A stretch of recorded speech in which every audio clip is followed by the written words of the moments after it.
Congressman Ron Paul didn't win the Republican presidential nomination, but he did raise millions and millions of dollars, and he did inspire a multitude of supporters across the country with his very blunt libertarian views. He's been no less blunt about his dislike of the multi-billion-dollar bailouts happening right now on Wall Street. Congressman Paul is joining us from Houston, Texas. Congressman, thanks very much for coming in. Thank you, Will. I want you to listen to President Bush because he painted a very dire assessment of what would happen if the Congress did nothing right now. Listen to this.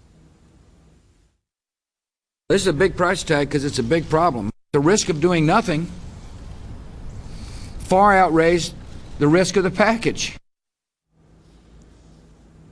All right, so what do you say to the president who wants you and your fellow Republicans and Democrats to quickly pass this $700 billion bailout package?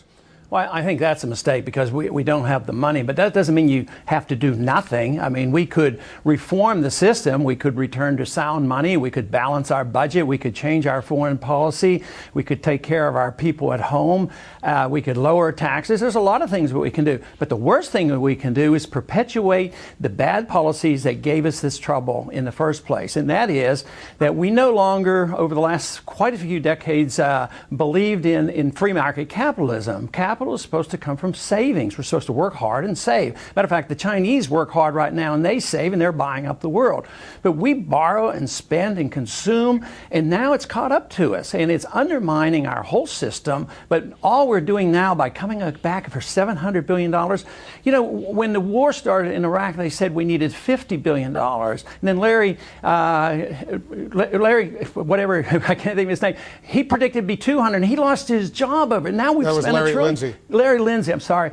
But so this $700 billion, it's not going to do it. He was the economic advisor to the president. But what they're saying, what the Treasury Secretary, the chairman of the Federal Reserves, the president, and we heard Chris Dodd, what they're saying is this is no longer simply a bailout of these huge Wall Street firms. This is a bailout of Main Street, they say, because people's life savings, people's 401ks, their IRAs, their homes, everything would be lost. This would make the Great Depression, in effect, look like small potatoes if they didn't take this immediate action right now. Well, you could look at it the other way. This is Wall Street in big trouble and sucking in Main Street now and dumping all the bills on Main Street because, yes, there are a lot of those problems. There's no doubt about it. But destroying the dollar is much worse. You don't even have to have a 401k to be injured by the devaluation and the destruction of the dollar. That's what we're dealing with. Sure, they should be frightened. But, boy, it's a lot different, a lot bigger than what they're talking about. And you can't solve the problem of inflation, which is the creation of money and credit out of thin air, by more money and credit out of thin air and not changing policy. We have to change basic policy.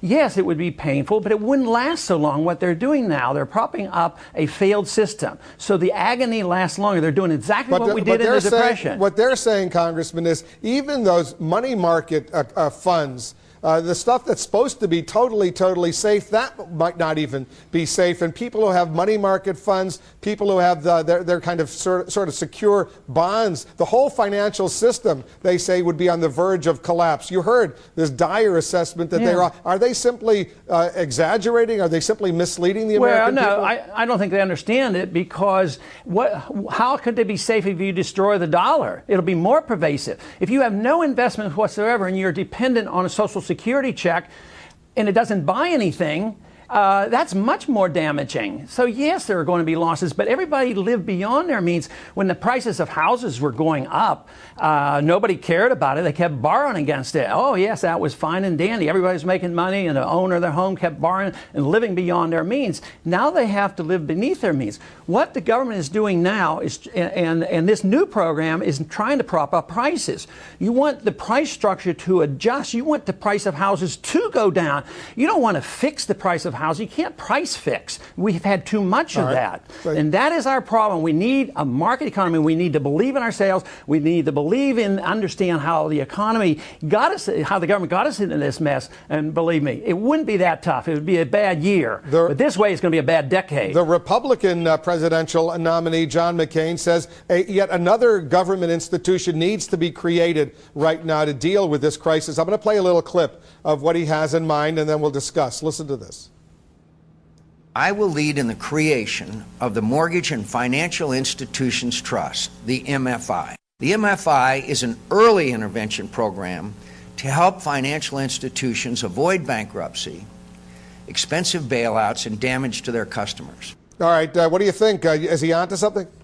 Hardly. I mean, it's just more of the same. More government, more programs, more spending, more regulations, trying to prop up a system that has been undermined. The market is saying it's non-viable, and everything they're doing is trying to patch it up. The bubble has been blown up.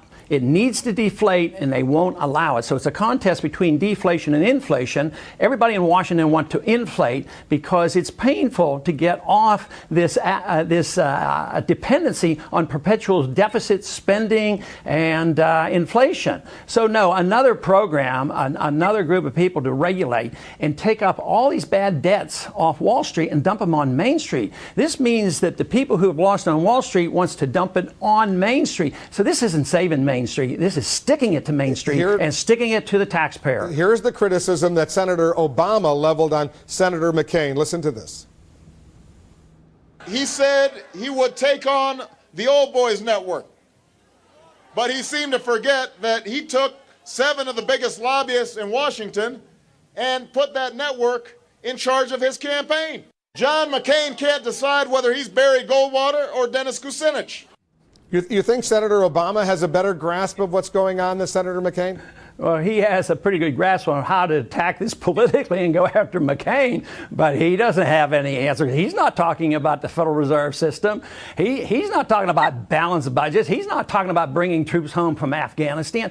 We have to live within our means. That's why I talk about foreign policy. We spend $1 trillion a year overseas. If you want to take care of people at home, you got to cut someplace. But here we're adding $700 billion to the budget, the national debt going up to $11.3 trillion. No, Obama offers no solutions, but he has some, pretty accurate points making when he criticizes McCain. I think he does that quite well. Who are you going to support? Well, neither one of those two. They don't offer any alternatives, so I will be looking at the alternatives for a vote in November.